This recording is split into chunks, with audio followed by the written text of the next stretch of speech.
दहशत के पिटारे से एक डरावनी कहानी जिसे मौत का खेल कहना ही सही होगा। एक ऐसा भूतिया खेल जिसमें कई लोगों ने मौत को गले लगा लिया। एक शहर के कोने में एक भूतिया घर था। उसकी दहशत की खबर से सभी शहरवासी परिचित थे। उस घर के आसपास कई एकड़ जमीनों तक कोई घर नहीं बना था। दरअसल उस घर के आसपास कोई रहना ही नहीं चाहता था। एक बार एक टेलीविजन सीरियल डायरेक्टर उसी भूतिया घर में एक लाइव रिकॉर्डिंग सीरियल शूट करने का मन बनाता है, जिसका नाम वह मौत के खेल द गोस्ट गेम रखता है। इस खेल में चुने हुए प्रतिभागियों को भूतिया घर के अंदर पूरी रात गुजारनी होगी और इस दौरान हर कमरे में कैमरे लगे होंगे जो इनके डर भरे पलों को रिकॉर्ड करेंगे।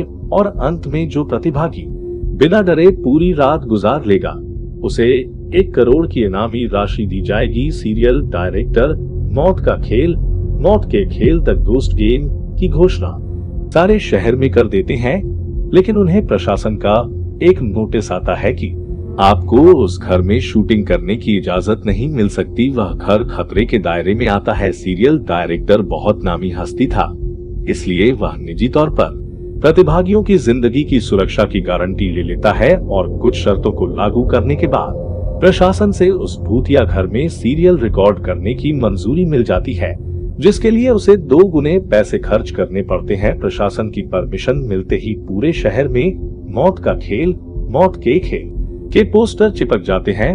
मौत का खेल शहर में होने वाला था, लेकिन लोगों में उत्साह से ज्यादा दहशत भरी हुई थी। पूरे शहर को यकीन था कि इस प्रोग्राम में हिस्सा लेने वाले लोग जिंदा नहीं बचेंगे, लेकिन ये दुनिया तरह तरह के इंसानों से भरी है। उस प्रोग्राम में इनाम की लालच में कुछ लोग हिस्सा लेने पहुंचते हैं। सभी प्रतिभागियों को उनके नंबर दिए जाते हैं और साथ ही उनके हाथ में एक इलेक्ट्रिक ब्रेसलेट बांधा जाता है। यदि उन्हें डर लगे तो वह उसमें लगी बटनों को दबाकर इस प्रोग्राम से बाहर आ सकते हैं। प्रतिभागियों में 12 लड़के और 3 लड़कियां होती है। दिन के समय ही बिल्डिंग के कमरों में कैमरे लगा दिए गए थे, क्योंकि रात को भूतिया आत्माएं उस बिल्डिंग के कमरों में दहशत का तांडव मचाती है और रात के समय अंदर जाने की हिम्मत बहुत कम लोग ही जुटा पाए थे।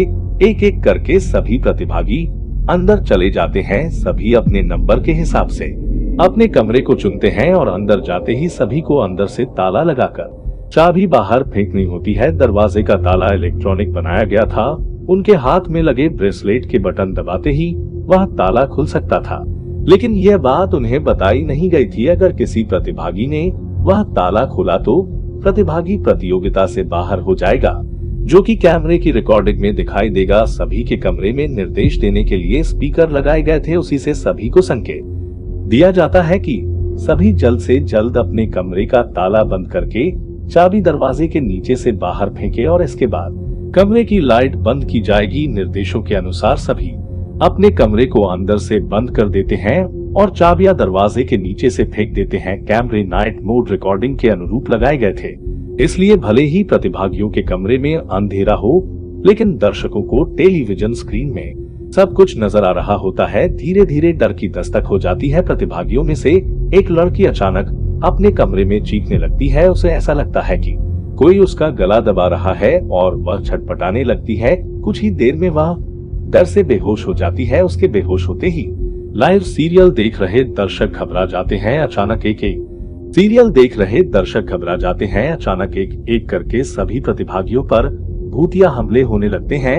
लेकिन ताज्जुब की बात तो यह थी कि सभी प्रतिभागी अपने आप को स्वयं ही नुकसान पहुंचा रहे थे। कैमरे की रिकॉर्डिंग में साफ साफ नजर आ रहा था, कोई अपने चेहरे पर खरोच रहा था तो कोई अपना गला दबा रहा था और कई तो अपना सर भी दीवार से मारकर घायल कर रहे थे। दर्शकों का डर बढ़ते देख बिल्डिंग के नजदीक सरकारी अधिकारी पहुंच जाते हैं, क्योंकि प्रोग्राम को प्रशासन की शर्तों के अनुरूप रिकॉर्ड करने की परमिशन दी गई थी, जिनमें से एक शर्त यह भी है कि यदि किसी प्रतिभागी को शूटिंग के दौरान मेडिकल की जरूरत पड़ेगी तो तुरंत डॉक्टर उपलब्ध करवाया जाएगा। और जब सभी प्रतिभागियों को लाइव रिकॉर्डिंग में चोट लगने लगती है तो सभी प्रोग्राम को रोकने की आवाज उठाने लगते हैं।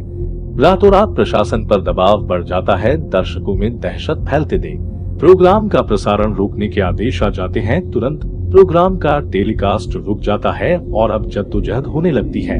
सभी प्रतिभागियों को बचाने की फायर ब्रिगेड की गाड़ी बिल्डिंग के बाहर पहुंचती है, लेकिन रात के समय उस भूतिया बिल्डिंग के अंदर जाने की हिम्मत फायर फाइटर्स की भी नहीं होती। सभी बाहर से खड़े होकर प्रतिभागियों की मौत का तमाशा देख रहे थे, क्योंकि सभी उस बिल्डिंग के खूनी इतिहास से अच्छी तरह वाकिफ थे। कमरे में लगे हुए स्पीकर की मदद से सीरियल का डायरेक्टर प्रतिभागियों को ब्रेसलेट का बटन दबाकर बाहर आने का निर्देश देता है, लेकिन किसी प्रतिभागी को स्पीकर से कोई आवाज सुनाई नहीं देती और न ही प्रतिभागी इतने कंट्रोल में थे कि वह ब्रेसलेट की बटन दबा सके। देखते ही देखते सभी प्रतिभागी लाइव रिकॉर्डिंग में ही आत्महत्या कर लेते हैं, लेकिन सब जानते थे कि ये भूतों के द्वारा किया गया नरसंहार है। सुबह होते ही सबकी लाशें निकाली जाती है और सीरियल डायरेक्टर को भारी मुआवजे के साथ कई साल की जेल की सजा सुनाई जाती है और उस बिल्डिंग को हमेशा के लिए नो विजिट जोन घोषित कर दिया जाता है। और इसी के साथ यह कहानी समाप्त हो जाती है।